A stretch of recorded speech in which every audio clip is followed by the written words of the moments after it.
नमस्कार प्रेक्षकांनो, मालिकेच्या आजच्या भागामध्ये आपल्याला पाहायला मिळणार आहे की महिपतची अक्षरशः दामिनीने हकलपट्टी केलेली आहे. महिपतला हाकलून लावलेला आहे. महिपतला सांगितलेलं आहे की आत्ताच्या आत्ता चालतं व्हायचं आहे. आणि त्याचबरोबर इकडे अर्जुन सायलीच्या हाती खूप महत्त्वाचा पुरावा लागलेला आहे. आता तुम्हाला प्रश्न पडला असेल की नक्की पुरावा काय लागलेला आहे, तर विलास आणि प्रियाच्या बाबतीत एक ठोस पुरावा अर्जुनच्या हाती लागलेला आहे आणि तोही खूपच महत्त्वाचा असा आहे. आणि त्यामुळे या केसला एक वेगळंच वळण येणार आहे. आणि त्याहीपेक्षा मोठी गोष्ट म्हणजे आता अर्जुनला समजणार आहे ते म्हणजे ही जी केस आहे ती हाती घेतलेली आहे ती म्हणजे ॲडव्होकेट दामिनी देशमुख यांनी. आणि दामिनी देशमुख केस जिंकण्यासाठी कोणत्याही थराला जाते हे अर्जुनला माहिती आहे. त्यामुळे अर्जुनने पुढील हालचाली सुरू केलेल्या आहेत. म्हणजे फायनली अर्जुनच्या कानावरती ही गोष्ट पडलेली आहे की दामिनी देशमुख जी आहे तिने ही केस हातात घेतलेली आहे. हे सगळं कशा पद्धतीनं होणार आहे ते आपल्याला आजच्या या व्हिडिओमध्ये पाहायला मिळणार आहे. त्यासाठी हा व्हिडिओ शेवटपर्यंत पहा. तर इकडे सायली जी आहे ती किचनमध्ये असते. सायली आणि त्याचबरोबर अर्जुन तिथं असतात. त्यांनी प्रियाला कामाला लावलेलं असतं. प्रियाला भांडी घासायला लावलेली असतात, कारण प्रिया अर्जुनच्या रूममध्ये आलेली असते आणि ती म्हणत असते की मी पसार आवरू लागते, कारण तिला पुरावे शोधायचे असतात. म्हणून अर्जुन सायलीने प्रियाला आणलेलं असतं आणि सांगितलेलं असतं की तुला काम करायचं आहे ना, मग किचनमध्ये काम कर. तेव्हा सायली म्हणत असते की प्रियाच्या बाबतीत आपण जे केलेलं आहे ना ते खरंच खूप भारी केलेलं आहे. तेव्हा अर्जुन आणि सायली दोघंही हसत असतात. त्याचबरोबर इकडे सायली आणि अर्जुनने आता पुढे कामगिरी सुरू केलेली असते. ते नाश्त्याला बनवत असतात. अर्जुन हा सायलीला मदत करत असतो. अक्षरशः अर्जुन हा कांदा चिरून देत असतो. आणि त्यासोबतच अर्जुनला कळलेलं असतं ते म्हणजे आणि मग अर्जुन हा सायलीसोबत बोलत बोलत तिच्याशी काही मुद्दे डिस्कस करत असतो. तिला विचारत असतो, विचारत असतो की प्रिया जी आहे ना तिच्याबद्दल सांगा बरं, काय काय आठवणी आहेत. तेव्हा मात्र इकडे सायली म्हणत असते प्रियाबद्दलच्या आठवणी, चांगल्या आठवणी फारच कमी आहेत. म्हणजे कसं आहे माहिती आहे का, ती प्रत्येक वेळेस वाईटच वागायची. ती आश्रमातल्या कोणत्याच व्यक्तीशी चांगली कधीच वागलेली नाही. ती प्रत्येक वेळेस फक्त आणि फक्त वाईटच वागत होती. तिला कोणाबद्दल काहीच वाटायचं नाही. हे सगळं सायली अर्जुनला सांगत असते. त्यानंतर सायली म्हणत असते आणखी एक गोष्ट, ती फक्त ना ते विलास काका होते ना त्यांच्याशी चांगलं वागायची, बाकी कोणाशी ती चांगलं नाही वागायची. हे सगळं अर्जुनला सायली सांगत असते. कारण सायलीला माहिती असतं की प्रिया कशी आहे. अर्जुन म्हणत असतो काय सांगताय तुम्ही हे सगळं. तेव्हा सायली सांगते की हो, अगदी खरंच सांगत आहे. ती फक्त विलास काकांशीच चांगलं वागायची, ती बाकी कधीच कोणाशी चांगलं नाही वागलेली. अर्जुन म्हणतो काय. तेव्हा सायली म्हणते हो, कारण विलास काका आणि हे तिचं जरा चांगलं जमायचं, ती त्यांच्याशी चांगलं वागायची, त्यांच्याशी बोलायची व्यवस्थित. हे सगळं अर्जुनला सायली सांगत असते. अर्जुन म्हणत असतो मला एक विचारायचं होतं की मधुभाऊंना या बाबतीत खूप चांगली माहिती असेल ना. तेव्हा सायली म्हणते हो ना, कसं आहे माहिती आहे का, मधुभाऊन इतकं तिच्याबद्दल कोणालाच माहिती नसणार आहे. कारण मधुभाऊ तर लहानपणापासून तिला ओळखत आहेत. आणि प्रियाच्या मनात फक्त स्वार्थ आणि स्वार्थ भरलेला असायचा. तिला फक्त श्रीमंत मुलं दिसली की त्यांच्याशी गोडगोड बोलायचं आणि पैसे पाहिजे असायचे. ह्या सर्व गोष्टी चाललेल्या असायच्या. हे सायली बोलत असते. इकडे ॲडव्होकेट दामिनी देशमुख यांची एंट्री झालेली आहे आणि त्यांच्याकडे एक क्लायंट त्यांना भेटायला आलेले असतात. आणि ॲडव्होकेट दामिनी देशमुख त्यांच्याशी बोलत असतात. तेव्हा ते क्लायंट म्हणत असतात की मॅडम, मी तुम्हाला सगळ्या गोष्टी सांगितलेल्या आहेत, मला यातून निर्दोष सुटायचं आहे, परंतु तुम्ही जी फी सांगत आहात ती जरा जास्तच सांगत आहात. तेव्हा ॲडव्होकेट दामिनी देशमुख म्हणू लागतात की कसं आहे माहिती आहे का, तुम्ही फ्रॉड तर केलेला आहे, कदाचित पुढचं हिअरिंग हे शेवटचं हिअरिंग असू शकतं आणि या फ्रॉडच्या केसमध्ये तुम्ही 10 वर्षासाठी जेलमध्ये जाऊ शकता. हे लक्षात येतं आहे ना तुमच्या. तेव्हा मात्र ते म्हणत असतात की अहो पण मॅडम, तुम्ही जे मला पैसे आत्ता सांगत आहात ते. तेव्हा ॲडव्होकेट दामिनी देशमुख म्हणते की एक गोष्ट लक्षात ठेवायची, कारण कोणते पुरावे असतील, काय होईल याची तुम्हाला जराशीही जाणीव नसणार आहे. आणि त्याचबरोबर तुम्हाला माहितीही नसणार आहे की कशा पद्धतीने गोष्टी सोडवल्या जाणार आहेत. तुम्ही फक्त मला सांगितलेली अमाऊंट आहे ती माझ्या अकाउंटला ट्रान्सफर करायची आणि तुम्ही बिंदास्त राहायचं, कारण तुम्ही या केसमधून निर्दोष सुटणार आहात याची गॅरंटी मी देते. आणि ही जी रक्कम आहे ती माझी वेळ आणि माझं टॅलेंट या गोष्टीसाठी आहे. अन्यथा तुम्ही जर बोलत आहात तुमची केस ही छोटी आहे, मग एक गोष्ट लक्षात ठेवा, तुम्ही इंडियातल्या टॉप 5 वकीलपैकी एका वकिलाची नियुक्ती का करत आहात. कारण इकडे जी गोष्ट घडत आहे आणि त्याचबरोबर तुम्ही बोलत आहात की तुमची केस छोटी आहे, पण मला सांगा तुम्ही माझ्याकडे का आलेला आहात. कारण ते सगळं करायची गरजच नाही आहे. तुमची केस तर छोटी आहे ना, मग तुम्ही कोणाकडेही जाऊ शकता. हे सगळं बोलले जात असतं. आणि तेव्हा मात्र इकडे तिने अमाऊंट सांगितलेली असते ती म्हणजे 15 लाख रुपये. आता ही 15 लाख रुपये अमाऊंट जी आहे ती तिला हवी असते या केससाठी. आता इकडे दामिनी देशमुख म्हणत असते की काही झालं तरी तुम्ही बिनधास्त राहायचं आहे. त्यानंतर आपल्याला पाहायला मिळतं ते म्हणजे की आता अर्जुन आणि सायली मधुभाऊंकडे आलेले असतात. अर्जुन म्हणालेला असतो की आपल्याला मधुभाऊंकडे गेलं पाहिजे आणि जर मधुभाऊंकडे आपण गेलो तर बऱ्याचशा गोष्टी क्लिअर होणार आहेत. आणि मग अर्जुन मधुभाऊंना म्हणत असतो की मधुभाऊ मला प्रियाच्याबद्दल जाणून घ्यायचं आहे. तेव्हा मधुभाऊ म्हणतात की काय काय सांगू तुम्हाला आणि काय काय नको सांगू ते सांगा, कारण प्रिया कशी आहे तुम्हाला माहितीच आहे. तिच्या मनात फक्त आणि फक्त स्वार्थच भरलेला होता. ती फक्त एका माणसाशी चांगलं वागायची आणि तो माणूस म्हणजेच विलास. तर अर्जुन म्हणत असतो काय सांगताय. तेव्हा मधुभाऊ म्हणत असतात की हो, आश्रमातल्या लहान मुलांसोबतही कधीच ती चांगलं वागलेली नाही. तिच्या मनात नेहमी पापच भरलेलं असायचं आणि ती सगळ्यांशी तसंच वागायची असं मधुभाऊ सांगत असतात. इकडे सायली त्याचबरोबर मधुभाऊ या सगळ्यांना माहिती असतं की ती कोणत्या थराला जाणारी आहे आणि दोघंही त्याच गोष्टी सांगत असतात. अर्जुन म्हणत असतो काय सांगता. तेव्हा मधुभाऊ म्हणतात काका काकू आहेत ना, त्यांच्याशी तर ती इतकं वाईट वागायची आहे ना, तुम्ही विचारच करू शकत नाही. एकदा तर काकांना म्हणाली तुम्हाला एवढा डायलिसचा प्रॉब्लेम होतो ना, तुम्ही हॉस्पिटलमध्येच राहा, कारण तो खर्च काही झेपणारा नाही आहे ना आम्हाला. आणि त्याचबरोबर एकदा एक वृद्ध दोघंजण नवरा बायको आलेले होते आणि मी पनवेलमध्ये नव्हतो, मी बाहेर गेलेलो होतो आणि तन्वी घरी म्हणजे प्रिया जी आहे ती इथं होती आश्रमात. तर तिने त्या माणसांना हाकलून दिलं. मी आल्यानंतर तिला विचारलं तू असं का केलेलं आहेस. त्याच्यावर तिने छान उत्तर दिलं ते म्हणजे आश्रमात खाणारी तोंड काही कमी आहेत का, कारण काही झालं तरी अजून माणसं वाढवायची काय गरज आहे, असं तिने छान असं उत्तर दिलेलं होतं. काय करायचं सांगा या मुलीचं, असं मधुभाऊ बोलत असतात. तेव्हा मात्र अर्जुन म्हणत असतो काय सांगता. मधुभाऊ म्हणतात आश्रमात तशी कमी असायची, तेवढे पैसेही वगैरे नसायचे आणि मग त्यावेळेस मात्र अगदी खेळणी आणली जायची, एखादं खेळणं असायचं पण ते खेळणंही ती बाकीच्या मुलांना द्यायची नाही, ते फक्त आणि फक्त स्वतःसाठी वापरायला ठेवायची, असं मधुभाऊ सांगत असतात. त्याचबरोबर मधुभाऊ म्हणतात की एकदा ना मी तिला गहू दिले दळण दळण्यासाठी, तर हिने काय केलं माहिती आहे का, ते गहू नेऊन विकले अक्षरशः. आणि ते मला सांगितलं येऊन की गहू विकले आणि त्यानंतर तिने असं सांगितलं की जेव्हा गहू विकले ते पैसे तिने वापरले आणि मला सांगितलं की रस्त्यात ते सांडलेले आहेत. हे ऐकल्यानंतर मात्र इकडे खूप मोठा धक्का बसलेला असतो, तो म्हणजे अर्जुनला. अर्जुन म्हणतो काय सांगता.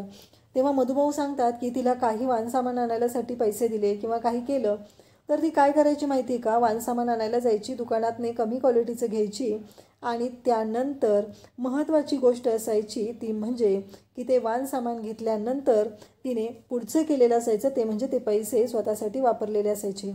एकदा तर त्या काका काकूंना एवढी ती बोलली आणि त्यांच्याबद्दल इतका वाईट विचार केला, काकू बिचाऱ्या ढसाढसा रडल्या होत्या. इतकं तिचं वाईट मन होतं, ती कधीच कोणाशी चांगलं वागली नाही. त्यानंतर मधुभाऊ म्हणत असतात की फक्त ती एकाच व्यक्तीशी चांगलं वागलेली आहे आणि ती व्यक्ती म्हणजेच विलास, कारण त्याला तीच घेऊन आलेली होती. तेव्हा मात्र अर्जुनला खूप राग आलेला असतो. अर्जुन म्हणतो काय सांगताय, विलासला प्रिया घेऊन आलेली होती. तेव्हा सायली आणि मधुभाऊ सांगत असतात की हो, विलासला प्रिया घेऊन आलेली होती. तेव्हा सायली म्हणते म्हणजे. तेव्हा अर्जुन म्हणतो की तुम्हाला कळतंय का ही किती मोठी गोष्ट आहे. अर्जुन मात्र भयानक चिडलेला असतो, अर्जुनला राग आलेला असतो. अर्जुन म्हणत असतो मिसेस सायली तुमच्या लक्षात येते का. आणि मग अर्जुनला धक्का बसलेला आहे, एवढी मोठी गोष्ट आपल्यापासून कशी काय राहिली हा प्रश्न अर्जुनला पडलेला असतो. इकडे आपल्याला पाहायला मिळतं की महिपत हा ॲडव्होकेट दामिनी यांच्या केबिनमध्ये डिरेक्टली घुसलेला आहे आणि तो तिथे बोलत आहे. तो म्हणत आहे की मी महिपत शिकरे आणि त्याच्याबरोबर आलेला आहे तो नागराज आलेला आहे. आणि महिपत मात्र डायरेक्ट येऊन बसलेला असतो. तर ती म्हणत असते की उठा, तुम्ही का आला तिथे, प्रसाद का पाठवलंस तू. तेव्हा महिपत म्हणतो की मी प्रसादला विचारलेलंच नाही आहे, मी डायरेक्ट इथं आलेलो आहे, मला कोणाला विचारायची गरज नसते, मी महिपत शिकरे आहे. तेव्हा ती म्हणते हे माझं ऑफिस आहे, माझ्या ऑफिसमध्ये येण्याआधी माझी अपॉइंटमेंट घ्यावी लागते आणि तुम्ही कसे आहात ना, तुम्ही अडाणीच आहात. तेव्हा महिपत म्हणतो मी टॉपचा बिल्डर आहे, जसे तुम्ही टॉपचे वकील आहात. कसं आहे माहिती आहे का, दोघं पण टॉपचे झालो. महिपतने अपॉइंटमेंट मिळत नव्हती म्हणून एवढा मोठा राडा घातलेला असतो आणि महिपतने हा सगळा गोंधळ घातलेला असतो. आणि त्याचबरोबर इकडे आपल्याला पाहायला मिळेलं असतं की या सर्व गोष्टी घडत असतात त्या खूपच विचित्र पद्धतीने घडलेल्या असतात. काहीही झालं तरीही महिपत मात्र ज्या पद्धतीने दामिनीशी वागलेला असतो, दामिनीच्या समोर येऊन अक्षरशः तो म्हणत असतो की मी टॉपचा वकील आहे दामिनी म्हणत असते की एक गोष्ट लक्षात ठेवायची, काहीही झालं तरीही या सगळ्या गोष्टींपासून लांब राहायचं आहे आणि माझ्या नावाशी तुमच्या नावाची तुलना पुन्हा कधीच करायची नाही, हे लक्षात ठेवायचं आहे. अर्जुन मात्र इकडे चिडलेला असतो. अर्जुन म्हणत असतो, तुम्हाला कळतंय का तुम्ही काय बोलतायत, हे मला का सांगितलं नाही आधी?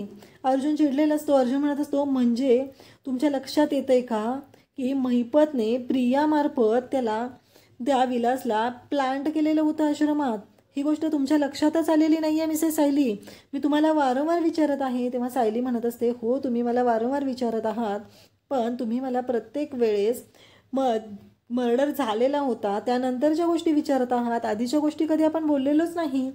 तेव्हा अर्जुन म्हणतो, हो बरोबर आहे, पण मला सांगा, मी प्रत्येक वेळेस तुम्हाला विलासबद्दल नाही विचारलं, पण मी प्रियाबद्दल विचारलेलं आहे ना, मग तेव्हा तुम्ही का सांगितलं नाही आहे मला हे सगळं? असं सगळं अर्जुन बोलत असतो. तेव्हा मधुभाऊ म्हणतात, म्हणजे काय झालं जावई बापू, खूप महत्त्वाची माहिती आहे का? तेव्हा अर्जुन म्हणतो, हो ही खूप महत्त्वाची माहिती आहे, कारण या सगळ्यामध्ये महिपतनेच आणलेलं आहे, ते म्हणजे महिपतनेच विलासला आणि प्रियाला एकत्र करून इथे आणलेलं आहे, हे सगळं बोललं जात असतं. तेव्हा सायली म्हणत असते, अहो पण एवढं चिडताय कशाला तुम्ही? तेव्हा अर्जुन म्हणत असतो, चिडू नाही तर काय करू, तुमच्या लक्षात येत नाही आहे मिसेस सायली, ही खूप मोठी गोष्ट आहे, तुम्ही कशी विसरलात, का सांगितलं नाही आहे तुम्ही मला? तेव्हा सायली म्हणत असते, सॉरी चूक झाली. अर्जुन मात्र भयानक चिडलेला असतो. अर्जुनचं हे जे रौद्र रूप असतं ते मात्र पहिल्यांदाच सायली पाहत असते आणि मधुभाऊंच्या समोर हे सगळ्या गोष्टी नवीन असतात, कारण मधुभाऊंना माहितीच नसतं की हे सगळं काय झालेलं आहे. मधुभाऊंना असं वाटत असतं की ठीक आहे, नॉर्मल गोष्ट आहे, पण अर्जुन म्हणत असतो की मी इतके दिवस झालं तुम्हाला एवढ्या सगळ्या गोष्टींबद्दल विचारत आहे, मग तुम्ही मला का सांगितलेलं नाही हे, असं अर्जुनचं म्हणणं असतं. आणि अर्जुन बोलत असतो. तेव्हा सायली म्हणत असते की एवढं महत्त्वाचं नव्हतं वाटलं मला. अर्जुन म्हणतो, काय महत्त्वाचं वाटलं नव्हतं? मी तुम्हाला प्रत्येक वेळेस विचारण्याचा प्रयत्न केलेला आहे, मी प्रत्येक वेळेस तुमच्याकडून जाणून घ्यायचा प्रयत्न केलेला आहे, आणि तुम्ही मला आत्ता सांगत आहात हे सगळं? तेव्हा सायली म्हणत असते, अहो मला मान्य आहे माझ्याकडून चूक झालेली आहे, पण आता काय करायचं, असं सायली इकडे अर्जुनलाच विचारू लागते आणि ती अर्जुनलाच म्हणत असते की मला कळत नाही आहे की आता काय करू. तेव्हा अर्जुन म्हणत असतो की आता काय करायचं म्हणजे, अहो तुमच्या लक्षात येत नाही आहे, हे सगळं जे काही घडलेलं आहे हे महिपतनं केलं आहे, प्रियाने पैशांसाठी हे सगळं केलेलं आहे आणि महिपतने त्याच प्रियाचा लोभी स्वभाव ओळखलेला आहे आणि या सर्व गोष्टी घडलेल्या आहेत. इकडे महिपतला दामिनी मात्र म्हणत असते की गेट लॉस्ट, गेट आउट, असं ती सांगत आहे. आत्ताच्या आत्ता निघायचं आहे. पहिली गोष्ट म्हणजे माझ्या केबिनमध्ये येताना अशी अरेरावी करत यायचं नाही, माझ्याकडे अशा पद्धतीने यायचं नाही, प्रॉपर अपॉइंटमेंट घ्यायची आणि त्यानंतरच यायचं, असं तिने ठणकावून सांगत असते. ती महिपतला म्हणत असते की काहीही झालं तरीही एक महत्त्वाची गोष्ट आहे, ती कायमस्वरूपी लक्षात ठेवायची आहे की पुन्हा माझ्या केबिनमध्ये अशा पद्धतीनं एंट्री करायची नाही. दुसरी गोष्ट म्हणजे तुम्हाला माहिती आहे ना की तुमच्या नावाबरोबर माझं नाव जोडायचं नाही, त्याचं कंपॅरिझन कधीच होऊ शकत नाही, असं ॲडव्होकेट दामिनी बोलत असते.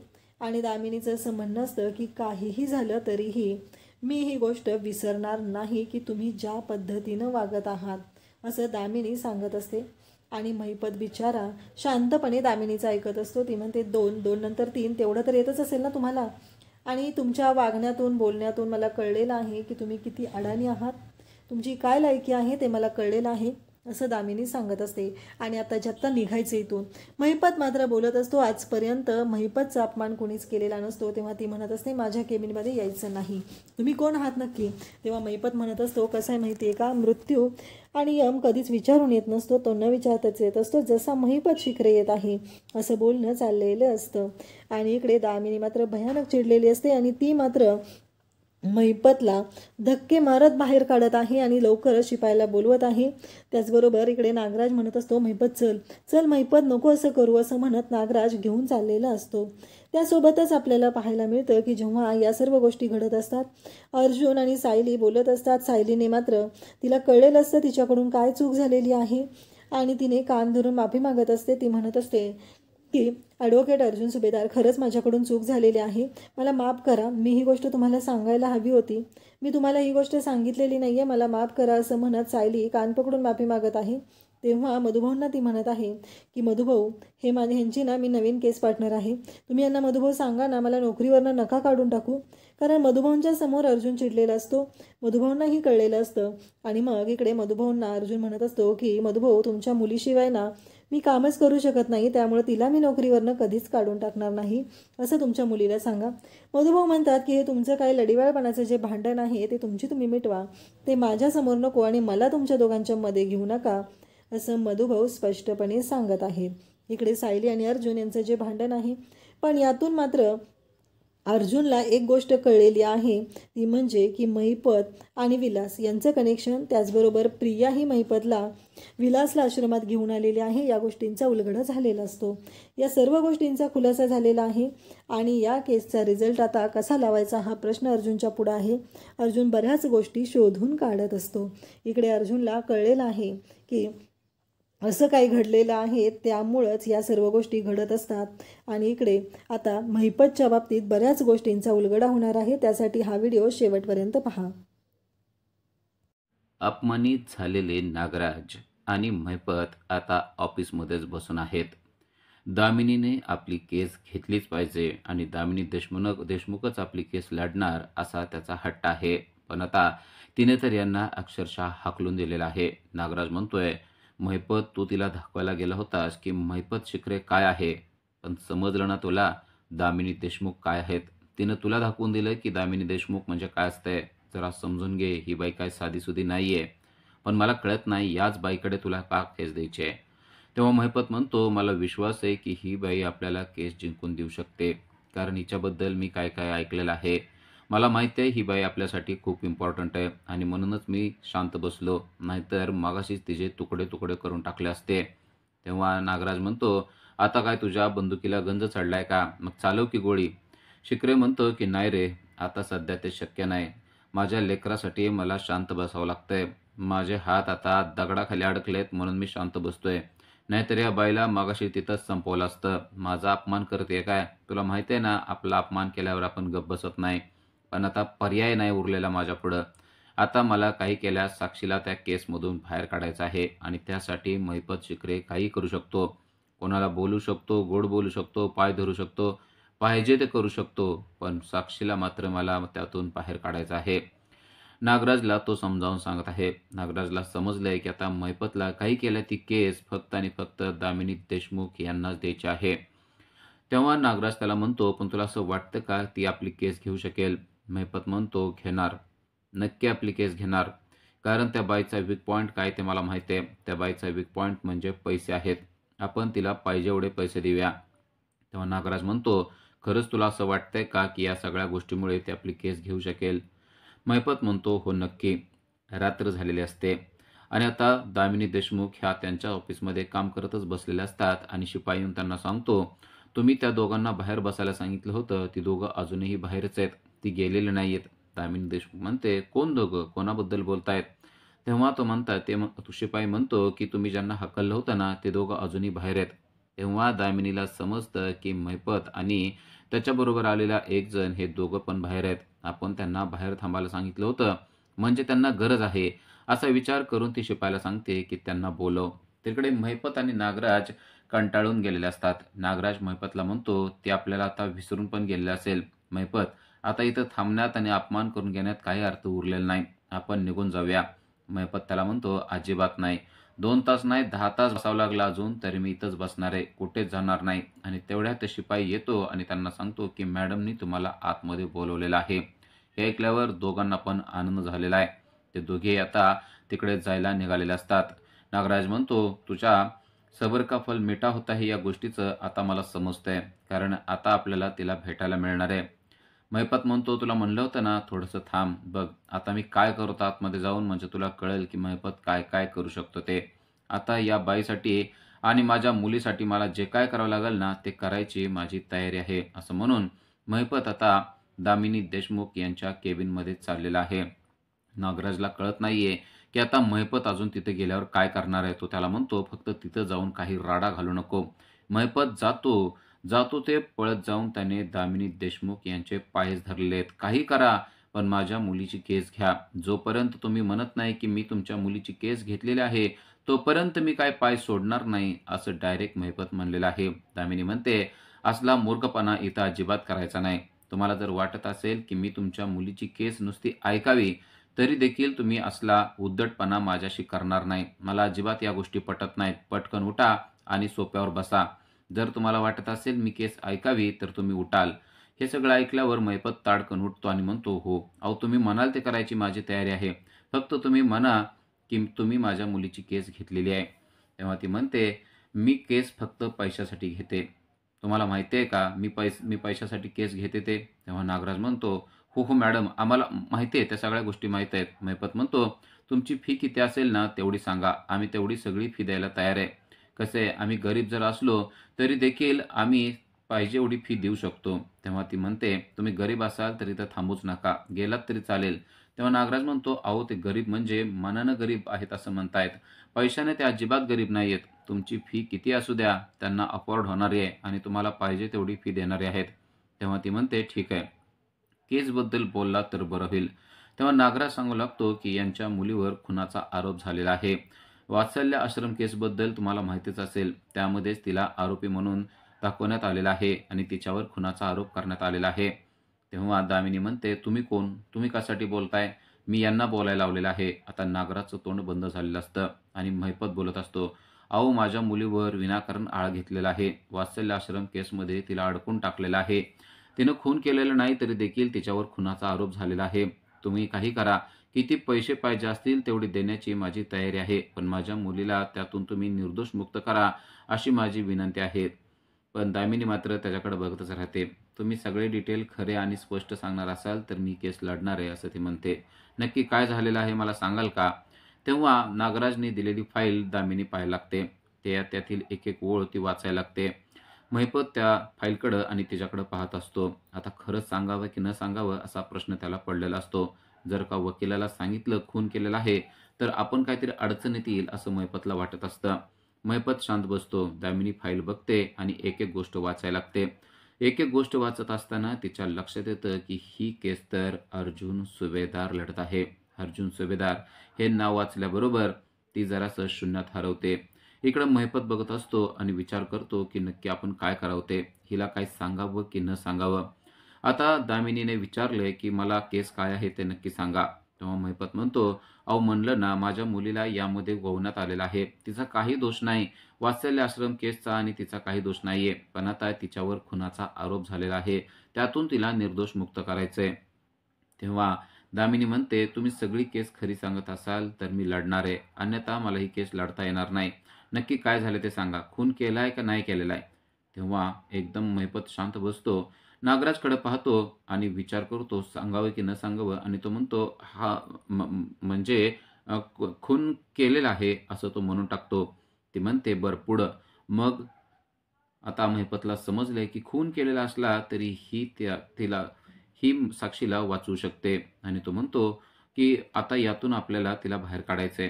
ती म्हणते, या सर्वासाठी फी खूप जास्त लागणार आहे. महिपत म्हणतो, तुमची फी काय असायची ते असू द्या. ती म्हणते, एक एक शब्दासाठी मी पैसे घेत असते, तुम्हाला माहित आहे ना. महिपत म्हणतो, अगदी कितीही पैसे तुम्ही मागितले तरी माझी देण्याची तयारी आहे. तेव्हा दामिनी देशमुख एकदम खुश होते आणि म्हणते, आता तुम्ही या गोष्टीची काहीच काळजी करू नका. तुमची केस मी घेतलेली आहे आणि तुमची केस मी लढणार आहे. खरं तर ही केस मी तुमच्यासाठी कमी आणि माझा पूर्वीचा दुश्मन त्याच्यासाठी जास्त लढणार आहे. मला अर्जुन सुभेदार बरोबर केस लढायचीच होती, कारण तो माझ्या तोड वकील आहे हे मला समजलेलं आहे. मला बघायचंय नक्की तो कोर्टामध्ये कसा युक्तिवाद करतो ते. तेव्हा महिपत म्हणतो, अगदी नक्की नक्की बघा आणि त्याच्या विरोधात नक्की तुम्ही केस लढा. मला तर वाटतंय तुम्ही आणि फक्त तुम्हीच जिंकणार आहे. तेव्हा ती म्हणते, केस तर मीच जिंकत असते, फक्त मला बघायचंय अर्जुन सुभेदार याला हरताना. तो कसा हरतोय आणि तो कसा युक्तिवाद करतोय ते मला बघायचंय. माझ्या तोडीस तोड तो वकील आहे असं मला समजलेलं आहे. पण काही असो, आता मी तुमची केस घेतलेली आहे असं दामिनी देशमुख हिने शब्द दिलेला आहे. आणि सगळं ऐकल्यावर महिपतला खूप आनंद झालाय. त्याला समजले की आता माझी मुलगी या केसमधून बाहेर पडणार आणि ती निर्दोष मुक्त होणार. कारण दामिनी देशमुख जर का एकदा केस घेतली तर ती केस जिंकतेच असं तिचा रेकॉर्ड आहे आणि तिच्या रेकॉर्डमुळेच महिपतनं तिला ही केस दिलेली आहे. रविराज किल्लेदारचा चेला म्हणजेच अर्जुन सुभेदार याला कसल्याही परिस्थितीत आपण हरवायचंच असं ती बोलते, तेव्हा महिपतच्या चेहऱ्यावरचा आनंद अगदी पाहण्यासारखा झालेला असतो. त्याला दिसत असतं की अर्जुन सुभेदार हरलेला आहे आणि माझी मुलगी म्हणजे साक्षी निर्दोष मुक्त झालेली आहे. इकडे सुभेदारांच्या घरी पूर्णाजी आणि कल्पना नाश्त्यासाठी बसलेल्या असतात आणि प्रियाने त्यांच्यासाठी गरमागरम पोहे केलेले आहेत. त्या दोघीही पोहे खात असतात, पण कल्पनाला मात्र खरं तर ते पोहे आवडलेले नसतात, कारण त्यामध्ये मीठ कमी असतं. आणि कल्पना म्हणते की पोहे तर छान झालेत, पण थोडंसं मीठ यामध्ये कमी आहे. लगेच प्रिया पळत पळत जाते आणि मीठ घेऊन येते आणि दोघींच्याही प्लेटमध्ये थोडं थोडं मीठ टाकते आणि म्हणते, आता कसे लागतेत बघा. त्या दोघी पोहे खात असतात, तेव्हा कल्पना म्हणते, आज सगळं प्रियाने केलंय बरं का. आज अश्विनच्या डब्याचं सुद्धा तिनंच बघितलंय. आता दुपारच्या जेवणाचं पण बघावं लागणार आहे बरं का प्रिया, असं सांगते. तेव्हा प्रियाला खरं तर या गोष्टी आवडत नसतात, पण ती बळच चेहऱ्यावर हसू आणते आणि म्हणते, हो, दुपारच्या स्वयंपाकाचं पण मीच बघणार आहे. तेव्हा पूर्णाजी सांगते, आज मला शिरा खाण्याची इच्छा झालेली आहे. गरमागरम छान शिरा बनव. हे बोलत असतात, तेवढ्यात सायली आणि अर्जुन तेथे आलेले असतात. सायली आणि अर्जुन आलेले पाहून प्रियाला प्रश्न पडतो की हे सारखे त्या थेरड्याच्या रूममध्ये जाऊन काय बोलत असतात काय माहिती. तिला असं वाटत असतं की यांच्याकडे काहीतरी पुरावा हाती लागलेला आहे. आणि तेवढ्यात अर्जुनला एक फोन आलेला असतो. तो फोन असतो चैतन्याचा आणि चैतन्याने सांगितलेलं असतं की आता महिपतची केस दामिनी देशमुख हिने घेतलेली आहे. आणि तेव्हा अर्जुनला देखील मोठा झटका बसलेला असतो. पण अर्जुनला नक्की कशाचा झटका बसलाय हे मात्र प्रियाच्या लक्षात आलेलं नसतं. प्रियाला असं वाटतं की अर्जुनकडे काहीतरी पुरावा हाती लागलेला आहे. उद्याच्या भागामध्ये आपण पाहणार आहोत की दामिनी देशमुख सर्वांना सांगते की मी केस घेतली आहे ती फक्त जिंकण्यासाठी आणि मी फक्त जिंकण्यासाठीच केस घेत असते. अर्जुन सुभेदार याला हरवण्यामध्ये मजा आहे असं देखील ती बोललेली असते. अशाच अपडेटसाठी आजच आमच्या चॅनलला सबस्क्राईब करा. थँक्यू.